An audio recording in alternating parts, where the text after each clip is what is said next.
नमस्कार दोस्तों, हमारे YouTube चैनल की एक और नई वीडियो में आपका स्वागत है। दोस्तों, इस वीडियो में हम आपको बताएंगे कि नरक चतुर्दशी या छोटी दिवाली क्यों मनाई जाती है।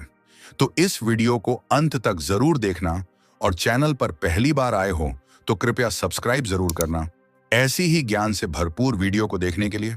तो चलिए वीडियो शुरू करते हैं। कहा जाता है कि दीपावली के ठीक एक दिन पहले आने वाली नरक चतुर्दशी या छोटी दिवाली का पर्व अत्यंत पवित्र और धार्मिक महत्व वाला दिन है। इस दिन को नरकासुर वध के रूप में भी जाना जाता है। पुराणों में वर्णन है कि इस दिन भगवान श्री कृष्ण ने असुर राज नरकासुर का वध करके पृथ्वी और देवताओं को उसके अत्याचारों से मुक्त कराया था। यही कारण है कि इस दिन को नरक चतुर्दशी कहा जाता है और इसे दीपावली के उत्सव का आरंभिक दिन माना जाता है। बहुत समय पहले त्रेता युग में एक दैत्य था जिसका नाम नरकासुर था। वह प्रागज्योतिषपुर नामक राज्य का राजा था और शक्ति में अत्यंत बलवान था। उसे वरदान प्राप्त था कि उसकी मृत्यु केवल उसकी मां देवी भूमि देवी के पुत्र के हाथों ही हो सकती है। इस वरदान के कारण वह और भी अहंकारी हो गया। धीरे धीरे उसने तीनों लोकों में आतंक फैलाना शुरू कर दिया। देवता, मानव और ऋषि सभी उसके अत्याचारों से त्रस्त हो गए। उसने स्वर्ग लोक पर आक्रमण करके इंद्र का ऐश्वर्य छीन लिया और अनेक अप्सराओं को बंदी बना लिया। यहां तक कि उसने पृथ्वी पर भी भय का वातावरण बना दिया था। नरकासुर के अत्याचारों की सीमा तब पार हुई जब उसने 16,000 देवकन्याओं का अपहरण करके उन्हें अपने महल में बंद कर दिया। ये कन्याएं विभिन्न राजाओं, ऋषियों और देवताओं की पुत्रियां थीं। नरकासुर की अत्याचारी प्रवृत्ति से त्रस्त होकर सभी देवता भगवान श्री कृष्ण की शरण में पहुंचे और उनसे न्याय की प्रार्थना की। भगवान श्री कृष्ण ने उनकी पीड़ा सुनकर वचन दिया कि वे इस दुष्ट असुर का अंत करेंगे।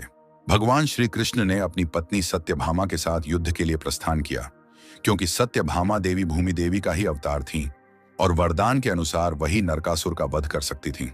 कृष्ण अपने वाहन गरुड़ पर सवार होकर प्रागज्योतिषपुर की ओर बढ़े। वहां नरकासुर ने उनका मार्ग रोकने के लिए असंख्य राक्षसों की सेना भेजी। युद्ध भीषण था। चारों ओर गर्जना, अस्त्र शस्त्रों की वर्षा और दैत्यों का कोलाहल गूंज रहा था। भगवान श्री कृष्ण और सत्यभामा ने वीरता से युद्ध किया। जब युद्ध चरम पर पहुंचा, तभी सत्यभामा ने अपने धनुष से एक दिव्य बाण छोड़ा जो सीधे नरकासुर के हृदय में जाकर लगा। उस बाण से घायल होकर नरकासुर भूमि पर गिर पड़ा और अपने अंतिम क्षणों में भगवान से क्षमा मांगने लगा। भगवान ने उसे वरदान दिया कि उसकी मृत्यु के दिन को लोग हर वर्ष उल्लास और प्रकाश के साथ मनाएंगे। इस प्रकार नरकासुर का अंत हुआ और संसार को उसके आतंक से मुक्ति मिली। युद्ध के बाद भगवान श्री कृष्ण ने 16,000 देवकन्याओं को मुक्त कराकर उन्हें सम्मान दिया। उन सभी ने भगवान से प्रार्थना की कि समाज में उनका मान बना रहे, क्योंकि वे नरकासुर की कैद में रही थीं। भगवान ने उनकी प्रार्थना स्वीकार की और उन्हें अपनी पत्नियां बनाकर सम्मानित किया। इस घटना से यह संदेश मिलता है कि धर्म सदैव अधर्म पर विजयी होता है और जो दूसरों को पीड़ा देता है उसका अंत निश्चित है। इस विजय के बाद श्री कृष्ण अपने नगर द्वारका लौटे। उनके आगमन पर पूरे नगर में दीप जलाए गए, मिठाइयां बांटी गईं और आनंद मनाया गया। लोगों ने घरों की सफाई की, दरवाजों पर रंगोली बनाई और आंगन में दीपक रखकर भगवान का स्वागत किया।